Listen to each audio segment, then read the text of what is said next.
चलिए देखते हैं मध्य प्रदेश की 25 फटाफट बड़ी खबरों को। सबसे पहले न्यूज को कहां से देख रहे हैं हमको कमेंट में बताना बिल्कुल ना भूलें। साथ ही साथ हमारे यूट्यूब चैनल को सब्सक्राइब करें एंड बेल आइकन को ऑल प्रेस करना बिल्कुल ना भूलें। वीडियो अच्छी लगी तो वीडियो करिए लाइक एंड चैनल को सब्सक्राइब कर बेल आइकन को ऑल प्रेस कर लीजिएगा। नीट छात्रों के लिए बड़ी राहत। मध्य प्रदेश में मेडिकल कॉलेज की फीस होगी कम। मध्य प्रदेश में डॉक्टर बनने का सपना देख रहे नीट छात्रों के लिए बड़ी खुशखबरी है। इस साल से मेडिकल कॉलेजेस की फीस कम करने और सीटों की संख्या बढ़ाने की तैयारी की गई।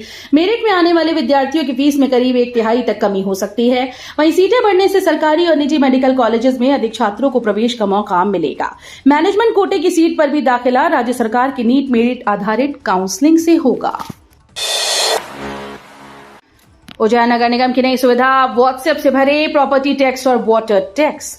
उज्जैन नगर निगम ने नागरिकों की सुविधा के लिए एक बड़ी डिजिटल पहल की। अब शहरवासी घर बैठे व्हाट्सएप के जरिए प्रॉपर्टी टैक्स और वाटर टैक्स जमा कर सकेंगे। नगरीय प्रशासन और विकास विभाग ने एमपी नगर पालिका के तहत ये चैटबॉट सेवा शुरू की। इसके लिए उपभोक्ताओं को सिर्फ 7552465110 नंबर पर हाय भेजना होगा। इसके बाद निर्धारित प्रक्रिया के अनुसार टैक्स की जानकारी मिलेगी और ऑनलाइन भुगतान किया जा सकेगा। पन्ना से सीएम मोहन यादव की बड़ी सौगात, 35 लाख पेंशनर्स के खातों में भेजे 210 करोड़। मुख्यमंत्री डॉक्टर मोहन यादव ने पन्ना दौरे पर प्रदेशवासियों को कई बड़ी सौगातें दी। उन्होंने 184.83 करोड़ रुपए की विकास परियोजनाओं का लोकार्पण और भूमि पूजन किया। साथ ही 35 लाख से अधिक पेंशन हितग्राहियों के खातों में सिंगल क्लिक से 210 करोड़ रुपए से ज्यादा की राशि ट्रांसफर की। इस दौरान मुख्यमंत्री ने युवाओं से जुड़े मामलों की सुनवाई के लिए भोपाल, इंदौर, जबलपुर, ग्वालियर में फास्ट ट्रैक कोर्ट स्थापित करने की बात कही। भोपाल मेट्रो का नया टाइम टेबल आज से लागू। पीक आवर्स में हर 15 मिनट पर मिलेगी ट्रेन। भोपाल मेट्रो यात्रियों के लिए बड़ी राहत की खबर है। आज से भोपाल मेट्रो का नया टाइम टेबल लागू हो गया। अब पीक आवर्स में हर 15 मिनट पर मेट्रो उपलब्ध होगी। Commissioner of metro rail safety से मंजूरी मिलने के बाद सुभाष नगर से एम्स स्टेशन तक दोनों ट्रैक पर नियमित परिचालन शुरू होगा। नई सिग्नलिंग प्रणाली से यात्रा अधिक सुरक्षित और समयबद्ध बनेगी। इसके साथ ही रिटर्न जर्नी पर किराए में छूट मिलेगी। एमपी रेल यात्रियों के लिए राहत, 1 अगस्त से तत्काल टिकट के नियमों में बड़ा बदलाव। रेल यात्रियों के लिए बड़ी खबर है। 1 अगस्त से भोपाल मंडल के सभी आरक्षण केंद्रों पर तत्काल टिकट की नई टोकन व्यवस्था लागू होने जा रही है। पश्चिम मध्य रेलवे ने टिकट प्रक्रिया को ज्यादा पारदर्शी बनाने और दलालों पर रोक लगाने के लिए कदम उठाया। नई व्यवस्था में सबसे पहले उन यात्रियों को प्राथमिकता मिलेगी जो खुद या अपने परिवार के लिए टिकट बनवाने आएंगे।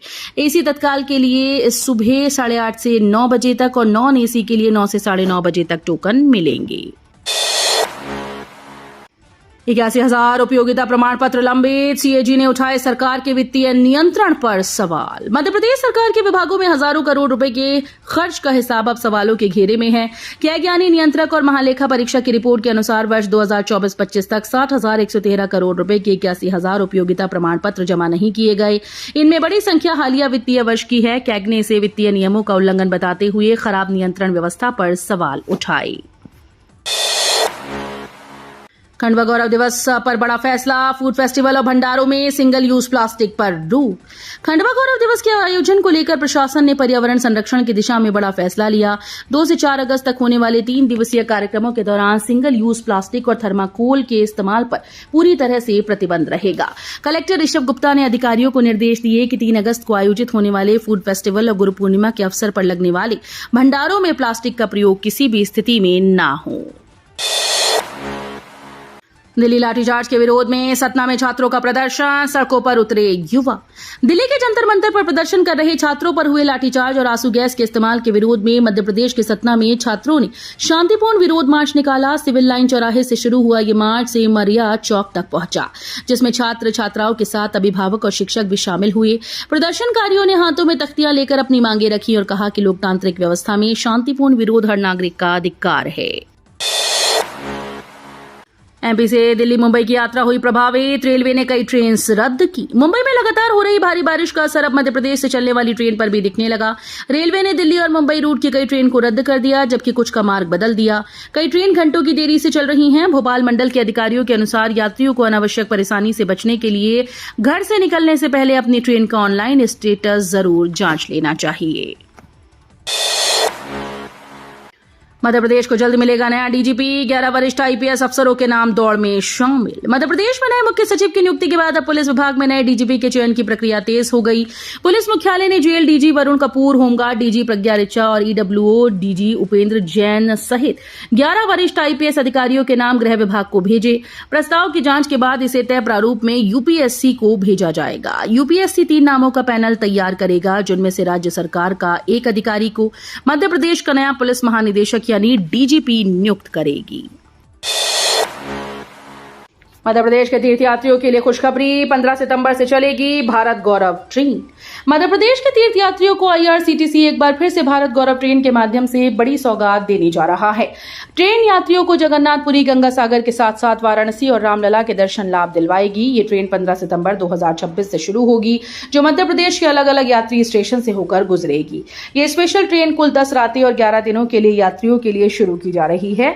इसकी जानकारी उज्जैन रेलवे स्टेशन पर प्रेस वार्ता के दौरान दी गई।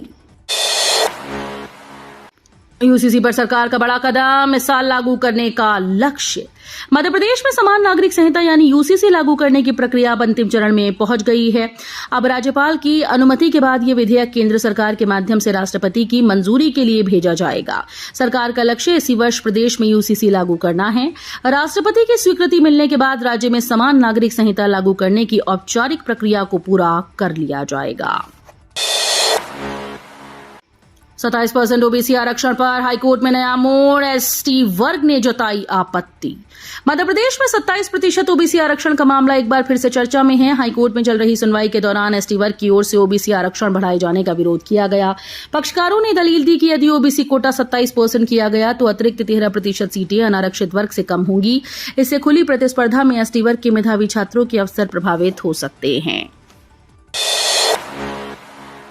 1948 का द कोवेनेंट बना सबसे बड़ा सबूत, 28 जुलाई की सुनवाई पर टिकी सबकी नजर।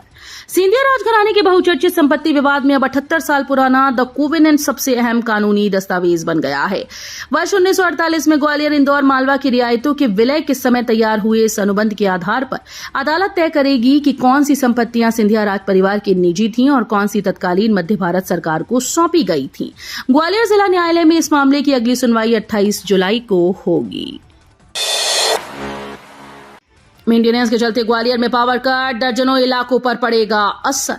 ग्वालियर शहर के लोगों के लिए जरूरी खबर है। शनिवार को बिजली कंपनी द्वारा रखरखाव और तकनीकी कार्यों के चलते कई क्षेत्रों में बिजली आपूर्ति बाधित रहेगी।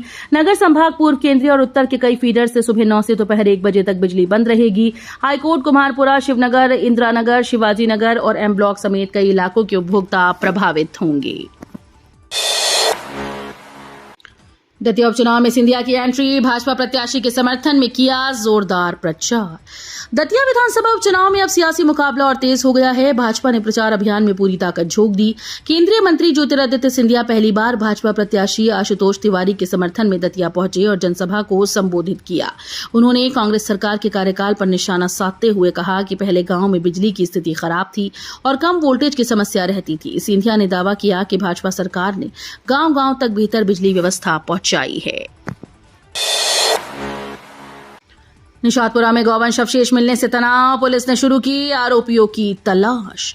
भोपाल के निशातपुरा थाना क्षेत्र में गौवंश का कटा सिर मिलने के बाद मामला गर्मा गया। शुक्रवार को चिकन शॉप के बाहर गौवंश के अवशेष मिलने की सूचना पर विहिप और बजरंग दल के कार्यकर्ता मौके पर पहुंचे और विरोध जताया। कार्यकर्ताओं ने करोन मंडी पुलिस चौकी का घेराव कर आरोपियों की जल्द गिरफ्तारी की मांग की। पुलिस ने मौके पर पहुंचकर अवशेष जब्त किए और अज्ञात आरोपियों के खिलाफ मध्य प्रदेश गौवंश वध प्रतिषेध अधिनियम समेत अन्य धाराओं में मामला दर्ज कर जांच शुरू कर दी। जंतर मंतर पर प्रदर्शन कर रहे छात्रों की मदद, एमपी के युवक ने भेजे पिज्जा और पानी।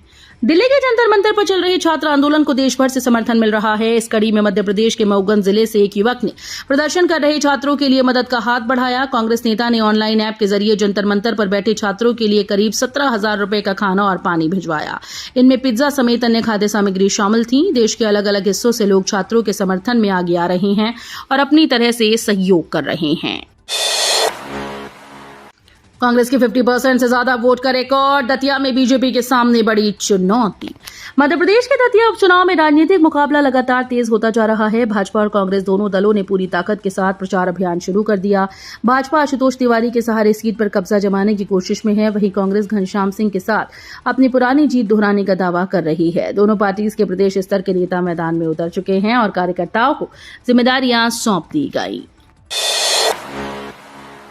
स्मार्ट मीटर का असर। भोपाल में उपभोक्ता 40% तक बिजली बचाकर घटा रहे बिजली बिल। भोपाल में स्मार्ट मीटर ने बिजली बचाने की नई आदत विकसित कर दी। अब कई उपभोक्ता महीने के आखिरी दिनों में बिजली की खपत 40% तक कम कर रहे हैं ताकि कुल खपत 150 यूनिट के भीतर रहे। इसमें उन्हें कम बिजली बिल का लाभ मिल रहा है। जिले में करीब 1 लाख उपभोक्ता हर महीने मिलकर 42 लाख यूनिट बिजली बचा रहे हैं। नियमों के अनुसार 150 यूनिट तक खपत पर पहले 100 यूनिट का बिल सिर्फ ₹1 प्रति यूनिट की दर से बनता है, जिससे उपभोक्ताओं की अच्छी बचत हो रही है। राजगढ़ में सियासी बवाल। कार्यक्रम में रोकने और विवाद के बाद गरमाया माहौल। राजगढ़ जिले के नरसिंहगढ़ में मंत्री के कार्यक्रम के दौरान जमकर हंगामा देखने को मिला। सांदीपनी स्कूल लोकार्पण कार्यक्रम में जिला पंचायत अध्यक्ष चंदर सिंह सौंधिया को पहले कार्यक्रम स्थल में जाने से रोका गया। इसके बाद मंच पर पहुंचने पर उन्हें वहां से उतार दिया गया। घटना के दौरान विवाद बढ़ गया और कथित तौर पर मारपीट की बात सामने आई। पूरा घटनाक्रम प्रभारी मंत्री चैतन्य कश्यप और पुलिस प्रशासन की मौजूदगी में हुआ। नीट जैसे मामलों की सुनवाई के लिए मध्य प्रदेश में बनेगी 4 fast track court. Mohan Yadav ने लिया फैसला।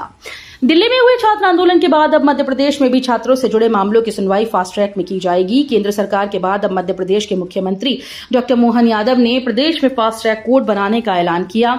ये fast track court Madhya Pradesh की राजधानी भोपाल के अलावा ग्वालियर, जबलपुर, इंदौर में बनाई जाएगी। ये कोर्ट छात्रों से जुड़े मामलों की सुनवाई करेगी ताकि मामले में जल्द से जल्द न्याय दिलाया जा सके। सीएजी रिपोर्ट में आधी सदी का राज। मध्य प्रदेश की किराएदार आंगनबाड़ियों का करोड़ों का भुगतान। भारत के नियंत्रक और महालेखा परीक्षक यानी कैग की ताजा ऑडिट रिपोर्ट ने मध्य प्रदेश में आंगनबाड़ी केंद्रों और महिला और बाल विकास विभाग के कारनामों की पोल खोल दी। बता दें कि जुलाई 1975 में शुरू हुई इस योजना को 5 दशक यानी करीब 52 साल से अधिक का समय बीतने के बाद भी प्रदेश की करीब 47% आंगनबाड़ियां बेघर हैं। जहां भवन बने भी हैं, वहां कहीं खेतों के बीच रास्ता नहीं तो कहीं मूलभूत सुविधाओं का नामो निशान नहीं है। रतलाम में श्रमिकों की संख्या 50,000। पात्रता पूरी होने के बाद भी ईएसआईसी अस्पताल नहीं।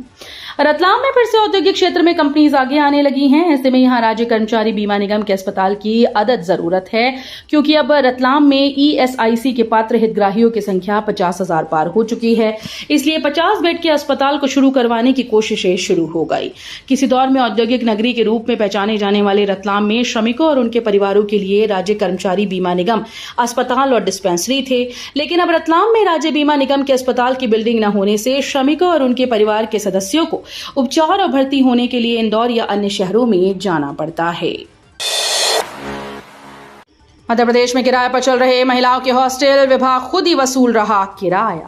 मध्य प्रदेश में दूर दराज से शहरी क्षेत्रों में कामकाज के लिए आने वाली महिलाओं की सुविधा के लिए हॉस्टल तो खोले गए, लेकिन उनका लाभ महिलाओं के ही नहीं मिल पा रहा। प्रदेश में 59 वुमेन हॉस्टल हैं। इनमें से 22 वुमेन हॉस्टल का लाभ महिलाओं को नहीं मिल रहा। इन 22 वुमेन हॉस्टल का उपयोग किसी दूसरे कार्यों में लिया जा रहा है। इसका खुलासा हाल ही में जारी हुई सीएजी की रिपोर्ट में हुआ। केंद्रीय आंदोलन के नेता अमित भटनागर का आमरण अनशन खत्म। एक आदेश पर फैसला। केन-बेतवा लिंक परियोजना के विस्थापितों के लिए लंबे समय से विरोध प्रदर्शन कर रहे अमित भटनागर ने आमरण अनशन समाप्त कर दिया।